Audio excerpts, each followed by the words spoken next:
നിങ്ങൾ 30,000 രൂപയ്ക്ക് ഒരു ഫോൺ മേടിക്കാൻ നിൽക്കുകയാണെങ്കിൽ ഇപ്പോൾ നല്ലൊരു ടൈമാണ്. കാരണം 30,000 രൂപയ്ക്കുള്ള ഒരു ഫോണിലും കഴിഞ്ഞ ബിഗ് ബില്യൺ ഡേയ്സിലൊന്നും കാര്യമായിട്ടുള്ള ഡിസ്കൗണ്ട് വന്നിട്ടില്ല. ഇനിയിപ്പോൾ എന്തെങ്കിലും ഡിസ്കൗണ്ട് ഉണ്ടായിരുന്നെങ്കിൽ തന്നെ ഇപ്പോൾ എനിക്ക് മേടിക്കാൻ പറ്റില്ലെന്നും പറഞ്ഞ് ഒരിക്കലും വിഷമിക്കേണ്ട. ഞാൻ എന്ന് പറയുന്ന ഫോൺസ് ഒന്ന് വെയിറ്റ് ചെയ്തൊക്കെ പർച്ചേസ് ചെയ്യുകയാണെങ്കിൽ നല്ല ഡിസ്കൗണ്ട് മേടിക്കാവുന്നതാണ്. കാരണം ഈ ഒരു ബിഗ് ബില്യൺ ഡേയ്സിന്റെ സെയിലും ഫെസ്റ്റിവൽ സെയിലും എന്നൊക്കെ പറയുന്ന ആൾക്കാരെ കണ്ട് പൊടിയിടാണ്ട ഒരു സെറ്റപ്പാണ്. ഈ ഡിസ്കൗണ്ട്സ് ഒക്കെ ഇടക്കിടയ്ക്ക് വരാറുണ്ട്. അതുകൊണ്ട് തന്നെ ഈ ഫോൺസ് ഞാൻ പറയുന്നതിനും ഇടക്കിടയ്ക്ക് ഡിസ്കൗണ്ട്സ് കിട്ടാറുണ്ട്. ആൻഡ് ഡിസ്കൗണ്ട്സ് ക്ലെയിം ചെയ്ത് തന്നെ മേടിക്കാൻ വേണ്ടി ശ്രമിക്കാം. ആൻഡ് മൂന്ന് ഫോൺസ് മാത്രമേ ഞാൻ ഇന്ന് റെക്കമെൻഡ് ചെയ്യുന്നുള്ളൂ. എല്ലാ ഡിപ്പാർട്ട്മെന്റിലുള്ള ഫോൺസും പറയുന്നുണ്ട്. അതായത് camera, overall experience, gaming department ഒക്കെ ഞാൻ പറയുന്നുണ്ട്. ആൻഡ് ഫസ്റ്റ് ഫോണാണ് ഓൾറൗണ്ട് പെർഫോമൻസ് വേണമെന്നുണ്ടെങ്കിൽ നിങ്ങൾക്ക് നോക്കാൻ പറ്റിയ ബെസ്റ്റ് ഫോണാണ് OnePlusന്റെ Nord 5. OnePlusന്റെ Nord 5 നോക്കുകയാണെങ്കിൽ എല്ലാ ഡിപ്പാർട്ട്മെന്റിലും അത്യാവശ്യം നല്ലതാണ്. ക്യാമറ നോക്കുകയാണെങ്കിൽ അത്യാവശ്യം നല്ലതാണ്. പെർഫോമൻസ് ഒട്ടും മോശമല്ല, എന്ന് ഏറ്റവും ബെസ്റ്റ് അല്ല. അതുപോലെ തന്നെയാണ് ബാക്കിയുള്ള എല്ലാ ഡിപ്പാർട്ട്മെന്റും. അപ്പോൾ ഇതിന്റെ സ്പെസിഫിക്കേഷൻ നോക്കുകയാണെങ്കിൽ Snapdragon 8s Gen 3 ചിപ്സെറ്റ് എടുത്തിട്ടുണ്ട്. 6.83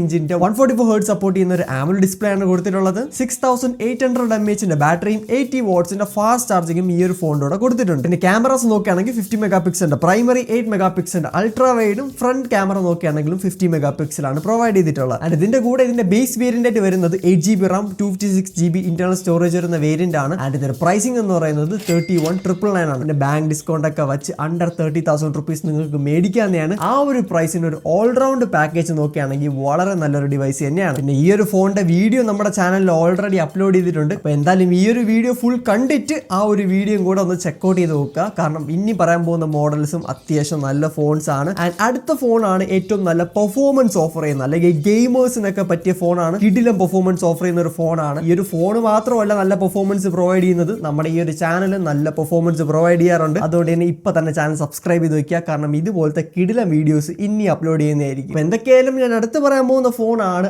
iQOOന്റെ Neo 10. iQOO Neo 10 വളരെ നല്ല ഗെയിമിംഗ് പെർഫോമൻസ് ഓഫർ ചെയ്യുന്ന ഫോണാണ്. ആൻഡ് ബാക്കി ഡിപ്പാർട്ട്മെന്റ് നോക്കുകയാണെങ്കിലും അത്യാവശ്യം നല്ലൊരു ഡിവൈസ് തന്നെയാണ്. ആൻഡ് ഇതിന്റെ സ്പെസിഫിക്കേഷൻ നോക്കുകയാണെങ്കിൽ Snapdragon 8s Gen 4ന്റെ ചിപ്സെറ്റ് ആണ് ഇവിടെ യൂസ് ചെയ്തിട്ടുള്ളത്. 6.78 ഇഞ്ചിന്റെ 144 Hz സപ്പോർട്ട് ചെയ്യുന്ന ഒരു AMOLED ഡിസ്പ്ലേ എടുത്തിട്ടുണ്ട്. 50 മെഗാപിക്സലിന്റെ പ്രൈമറി ക്യാമറ, 8 മെഗാപിക്സലിന്റെ അൾട്രാ വൈഡ്, 32 മെഗാപിക്സലിന്റെ ഫ്രണ്ട് സെൽഫി ക്യാമറയും ഈ ഒരു ഫോണിൽ വരുന്നുണ്ട്. പിന്നെ 7000 mAhന്റെ ബാറ്ററിയും 120 വാട്ട്സിന്റെ ഫാസ്റ്റ് ചാർജിങ്ങും ഈ ഒരു ഫോണിന്റെ കൂടെ കൊടുക്കുന്നുണ്ട്. ഇതിന്റെ 8GB RAM 128GB internal storage വരുന്ന വേരിയന്റിന്റെ പ്രൈസ് ആണ് 31,999. പിന്നെ ബാങ്ക് ഡിസ്കൗണ്ട് ഒക്കെ വെച്ച് നമുക്ക് അണ്ടർ 30,000 റുപ്പീസ് ഈ ഒരു ഫോൺ മേടിക്കാവുന്നതാണ്. ആ ഒരു പ്രൈസിന് വളരെ നല്ല ഡിവൈസ് ആണ്. പക്ഷെ ഒരു കാര്യം മനസ്സിലാക്കുക, ഇതിന്റെ 128GB എന്ന് പറയുന്നത് UFS 3.1 ആണ്. UFS 4.0 വേണമെന്നുണ്ടെങ്കിൽ 256GB എങ്കിലും മിനിമം മേടിക്കേണ്ടി വരും. അപ്പോൾ ഓവറോൾ നല്ലൊരു ഫോൺ പറഞ്ഞിട്ടുണ്ട്. ഗെയിമിംഗ് പെർഫോമൻസിന്റെ ഫോണും പറഞ്ഞിട്ടുണ്ട്. ഇനി പറയാനുള്ളതാണ് ക്യാമറ എക്സ്പീരിയൻസ് പ്രൊവൈഡ് ചെയ്യുന്ന ഫോൺ. ആൻഡ് ഈ ഫോൺ എല്ലാവർക്കും പറ്റിയൊരു ഡിവൈസ് അല്ല. നിങ്ങൾക്ക് ക്യാമറയാണ് മെയിൻ പർപ്പസ്, അല്ലെങ്കിൽ നല്ലൊരു സോഫ്റ്റ്വെയർ എക്സ്പീരിയൻസ് വേണം, നോർമൽ ടാസ്ക് ഒക്കെയാണ് ചെയ്യേണ്ടത്, അതിനൊന്നും യാതൊരു ബുദ്ധിമുട്ടും വരല്ലേ എന്നുണ്ടെങ്കിൽ സാംസങ് ഗാലക്സി S24 FE മേടിക്കാൻ പറ്റിയ ഒരു അടിപൊളി ഫോണാണ്. ഈ ഒരു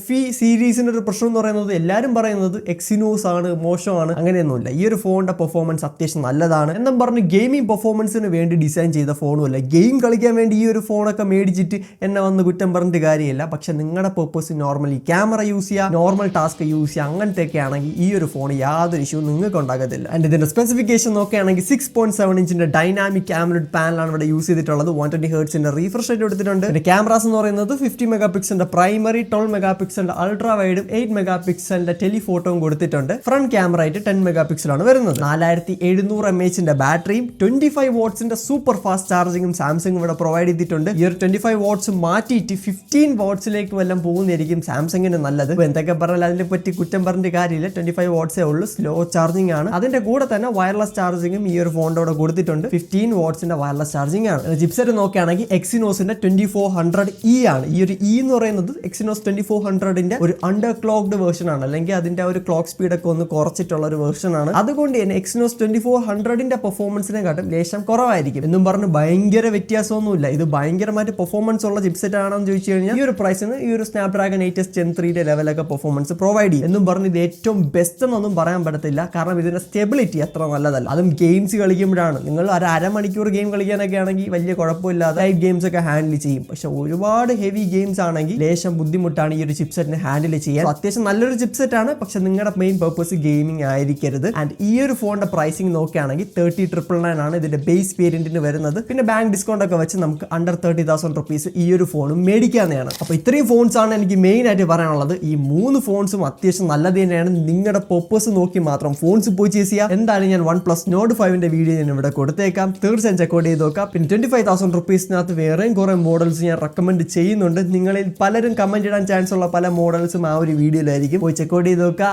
ആൻഡ് ഈ ഒരു വീഡിയോ ഇഷ്ടപ്പെട്ടിട്ടുണ്ടെങ്കിൽ തീർച്ചയായിട്ടും നമ്മുടെ ബാക്കിയുള്ള വീഡിയോസോടെ ചെക്കൗട്ട് ചെയ്ത് നോക്കുക.